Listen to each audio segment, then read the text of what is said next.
Hi guys! In this video, you are going to learn about normalization in DBMS. Well, what is normalization? It is a process of minimizing redundancy from a relation, right? So this redundancy is going to cause insertion, deletion and updation anomalies. So to reduce all those, we are going to use this normalization technique. There are several steps in here where in the first step, we are going to convert it into 1NF and then 2NF and then 3NF and then BCNF. And there are some other steps like 4NF and 5NF, but they are not that much of use. Okay, so they are not that much important now. So we are going to work with only these four, right? So the first step is 1NF. So we need to convert the relation to 1NF. In this step, there must be no multi-valued attributes. What is this actually? Let's have an example. Here you can see that in this table, there are three attributes: ID, name and backlogs. And there are two records. For first record, there is only one backlog, and for the second record, there are two backlogs. That means it is multi-valued, right? This record have a multi-valued field. So this is not in 1NF. We need to convert this to 1NF, right? So in this conversion process, we are going to divide the multi-valued attribute to two values. Okay, here I have created another row with the same ID, same name, but I have kept the other backlog here. Okay, now this is known as 1NF. This is in 1NF. Okay. Now let's talk about 2NF. To be in 2NF, it must be first of all in 1NF. Right? And the other thing is there should be no partial dependency. Okay, so what is this partial dependency?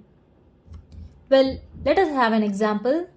Let's consider a relation here which consists of attributes A, B, C, D, E. And there are two functional dependencies where AB derives C and D derives E. And the candidate key here is ABD, the combination of ABD. Remember this. Okay. Now, with the help of this candidate key, we need to get the prime attributes. Right? How to get the prime attributes? It's just simple. The attributes which are present in candidate key are prime attributes. So there are A, B, D in candidate key, right? So A, B, D are prime attributes. And the attributes which are not present in this prime attributes are non-prime attributes. Here you can see C and E are not present here. So those are known as non-prime. Right? Now let's come to the definition. No non-prime attributes can be derived by a subpart of candidate key. Right? What does this mean? Here you can see that in our functional dependency, AB derives C, right? C is a non-prime attribute. Here you can see that. And C is derived from AB. But you can see here, AB is just a subpart of candidate key. Not a combination of our candidate key, it's just a subpart. So this is known as partial dependency. If there is ABD here, yeah, it's okay. But we have only AB, which is just a subpart of our candidate key. So this is known as partial dependency. You can also see that in the second functional dependency where D derives E. So E here is a non-prime attribute which is derived from the subpart of our candidate key. Okay, here it is not ABD, right? Only just D. So it is independently deriving E, which is a non-prime attribute, right? So this is known as partial dependency. To remove this partial dependency, we need to decompose our relation here, right? How to decompose this? We need to consider these functional dependencies when it comes to decomposition. Well, first table will be A, B and C. Okay? And second table will be D and E according to this functional dependency. Okay, this table consists of AB derives C functional dependency, and this table consists of D to E functional dependency.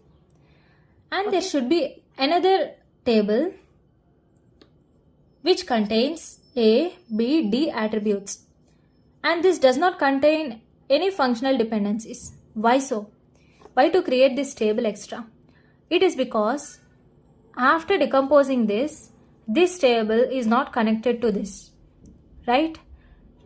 To make a bridge between them, we are creating this another table. Since there is no common attribute between these two tables, we are creating another table here, right?